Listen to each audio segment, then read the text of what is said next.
Bismillahirrahmanirrahim. Assalamualaikum warahmatullahi wabarakatuh. Apa kabar anak-anakku sekalian? Semoga kita dalam keadaan sehat, semangat, dan siap menerima pembelajaran hari ini. Sebelum pembelajaran kita mulai, kita berdoa dulu supaya apa yang Ibu sampaikan kalian dapat pahami. Berdoa mulai. Amin.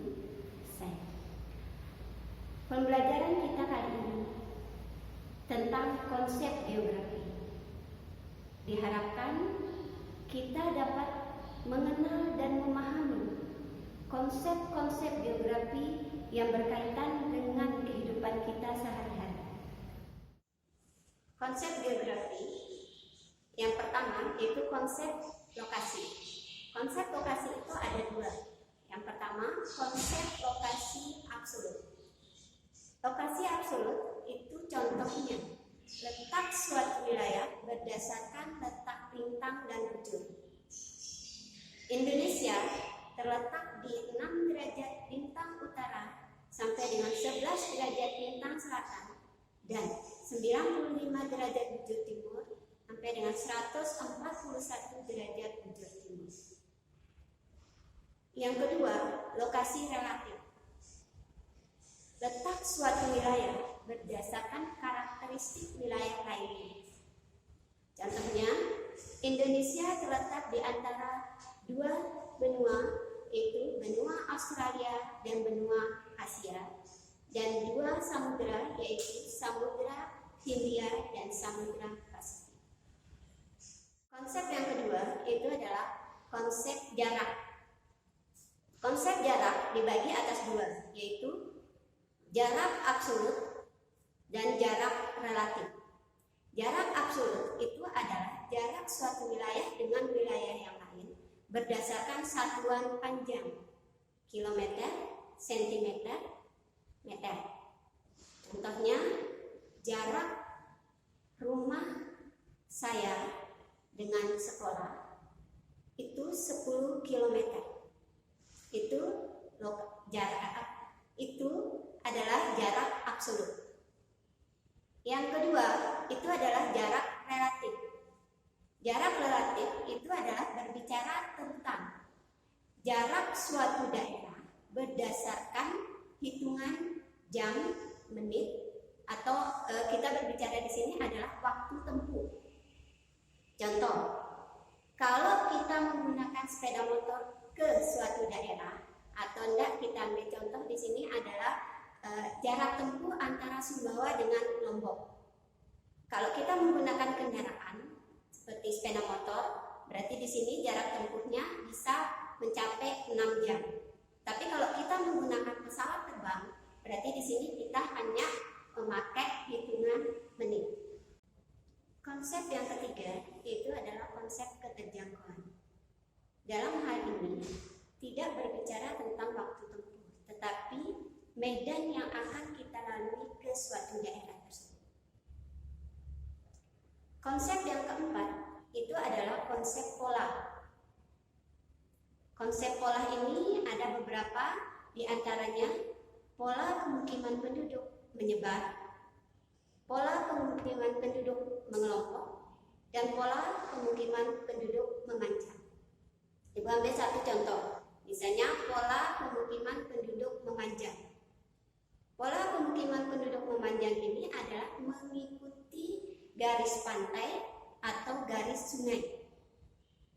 Aliran sungai ini biasanya karena ada fenomena yang disebabkan sehingga penduduk di situ lebih cenderung untuk mengikuti fenomena tersebut sebagai tempat tinggal mereka. Konsep selanjutnya itu konsep morfologi. Konsep morfologi itu berkaitan tentang bentuk-bentuk permukaan bumi. Ada dataran rendah, ada dataran tinggi, ada perbukitan, ada pergunungan, ada di sini delta, dan masih banyak. Itu tentang konsep morfologi. Yang selanjutnya konsep nilai kegunaan. Konsep nilai kegunaan berbicara tentang nilai guna suatu wilayah. Misalnya, kita berbicara tentang daerah pegunungan. Daerah pegunungan itu cenderung daerah yang daerahnya subur dengan cuaca yang cukup sejuk.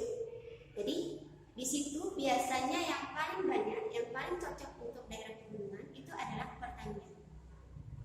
Sedangkan daerah pesisir itu adalah daerah yang lebih mayoritasnya itu adalah sebagai nelayan, karena disesuaikan dengan fungsi dari wilayah tersebut. Konsep selanjutnya yaitu konsep interaksi dan intervensi. Ini menjelaskan tentang interaksi antar suatu daerah dengan daerah yang lain. Biasanya di sini disebabkan oleh potensi yang berbeda. Contoh, desa merupakan penghasil dari kebutuhan pokok manusia yang akan dikirim ke kota. Sedangkan di kota itu adalah penghasil dari bahan-bahan industri yang juga diperlukan oleh desa. Konsep selanjutnya yaitu konsep diferensi area. Diferensi area ini mengatakan bahwa suatu wilayah itu mempunyai ciri khas tertentu yang berbeda dengan daerah yang lainnya. Contohnya tadi, daerah pesisir itu identik dengan mata pencarian penduduknya sebagai nelayan. Sedangkan daerah pegunungan itu identik dengan mata pencarian penduduknya sebagai petani. Yang selanjutnya itu adalah konsep keterkaitan ruang. Konsep keterkaitan ruang itu adalah hubungan antara suatu wilayah dengan wilayah yang lain berdasarkan keperluan dan kebutuhan-kebutuhan tertentu. Misalnya, kalau kita berbicara tentang kota besar, biasanya di daerah pada waktu pagi hari itu biasanya dia akan terkena dengan macetnya. Konsep selanjutnya yaitu konsep nilai kegunaan. Kalau dilihat dari kondisi geografis suatu wilayah, maka biasanya di sini wilayah yang berada di dataran tinggi biasanya digunakan untuk daerah perkebunan. Dataran rendah digunakan untuk daerah pertanian, daerah pegunungan, terus di situ daerah pantai biasanya dimanfaatkan untuk daerah pariwisata. Itulah beberapa konsep geografi yang harus kita pahami. Itulah 10 konsep geografi yang berkaitan dengan kehidupan manusia. Mudah-mudahan apa yang Ibu sampaikan mudah kalian pahami dan bisa menjadi ilmu yang bermanfaat untuk kalian. Insya Allah minggu depan kita bertemu lagi dan mudah-mudahan pembelajaran geografi akan lebih menarik lagi untuk kalian. Cukup sekian. Assalamualaikum warahmatullahi wabarakatuh.